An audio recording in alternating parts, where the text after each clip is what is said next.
आज चाहिँ हामी क्रोसे लिफ बनाउने सजिलो तरिका सिकौँ है त।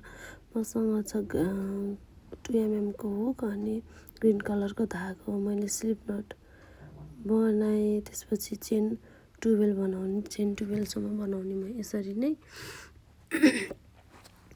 मैले चेन 12 बनाएँ अनि 12 वटा चेन बनाउने, 13 वटा भएछ, मैले एउटा निकालेँ 12 चेन बनाउने। अनि त्यसपछि 12 चेन बनाएपछि हामीले एउटा वायर एड गर्नुपर्छ लिफको लागि चाहिँ। यो मैले वायर एड गरेँ, वायर एड गरेपछि एक चेन बनाउने, एक चेन बनाएँ। त्यसपछि फर्स्ट चेन छोडेर सेकेन्ड चेनमा चाहिँ मैले सिंगल क्रोसे बनाउने अनि त्यसपछि थर्ड चेनमा चाहिँ हाफ डबल क्रोसे बनाउने, एउटा हाफ डबल क्रोसे एउटा सिंगल क्रोसे बनाउने। त्यसपछि मैले 6 वटा डबल क्रोसे बनाएँ, मैले 2 वटा बनाएँ, 3 वटा डबल क्रोसे, 4 वटा डबल क्रोसे, 4 वटा, 5 वटा डबल क्रोसे। हामीले वायर पनि सँगसँगै लानुपर्छ है। 6 वटा डबल क्रोसे, मैले 6 वटा डबल क्रोसे बनाएँ। अनि त्यसपछि अब हामीले चाहिँ 2 हाफ डबल क्रोसे बनाउने, 2 चोटि हाफ डबल क्रोसे बनाउनुपर्छ। एक चोटि भयो, यो अर्को चोटि भयो, अर्को चेनमा 2 हाफ डबल क्रोसे अनि लास्टमा एउटा चेन बाँकी हुन्छ, त्यसमा चाहिँ हामीले सिंगल क्रोसे बनाउने, 3 चोटि हामीले सिंगल क्रोसे बनाउने। त्यसमा चाहिँ यो भयो 3 चोटि भयो, मैले सिंगल क्रोसे बनाएँ। अनि यो वायरलाई चाहिँ अलि नजिकै लिएर आउने अनि त्यसपछि अब अर्को पार्टमा बनाउँदै जाने, अर्को साइडमा बनाउँदै जाने। एउटा सिंगल क्रोसे बनाएँ मैले।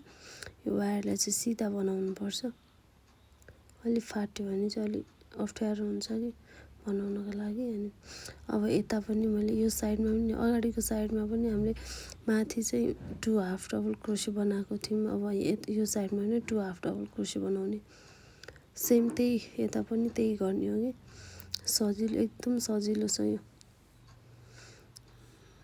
2 हाफ डबल क्रोसे बना, अब डबल क्रोसे बनाउँदै जाने। एउटा डबल क्रोसे भयो, अर्को double crochet 2 double crochet, 3 double crochet, 3 चोटि बनाएँ, 4, हामीले 6 सम्म बनाउनु पर्छ है त।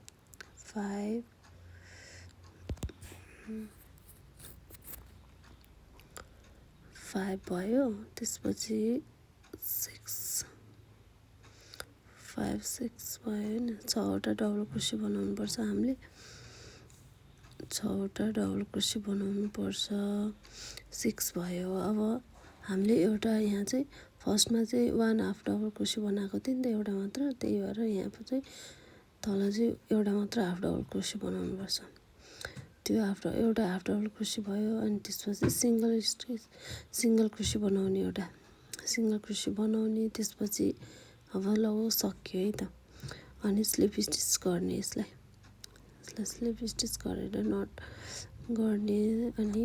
अनि हामीले धागो चाहिँ यो वायर छोप्नको लागि वायरलाई कभर गर्नुपर्छ नि त, त्यसको अनुसार आफ्नो अन्दाजले, आफूलाई कति अन्दाज, हजुरको आफ्नो अन्दाजले काट्ने। अनि त्यो छोप्नको लागि अलिकति धेरै चाहिँदैन, थोरै, मैले त्यतिकै चुटाल्दिएँ। अनि यसलाई स्लिप नट गरेपछि नट लाग्यो, नट लाग्यो चाहिँ यस्तो भयो लिफ फाइनली लिफ रेडी भयो। एकदम सजिलो तरिका छ, एकदम सजिलो, जस्तो बिगिनरहरूले पनि बनाउन सक्नुहुन्छ, एकदम सजिलो छ। अनि यसलाई, यो वायरलाई चाहिँ कभर गर्दै जाने हामीले, यो ग्रीन कलरकै धागोले, यही धागोले कभर गर्दै जाने यसरी। अनि यो कभर भएपछि फाइनली रेडी हुन्छ, एकदम सजिलो। यसलाई बनाउन धेरै टाइम पनि लाग्दैन, छिट्टो छरितो, एकदम सजिलो छ। यो चाहिँ फ्लावरहरूको लागि लिफ बनाएको, जुन फ्लावरको लागि पनि एकदम राम्रो देखिन्छ, डेकोरेसनहरूको लागि, फ्लावरहरू भासमा राख्नको लागि, जेको लागि पनि हुन्छ फ्लावरमा। अनि यहाँ नट कस्ने, यहाँ नट लगाउने हो नि त, मैले चाहिँ यसरी नट लगाउँछु।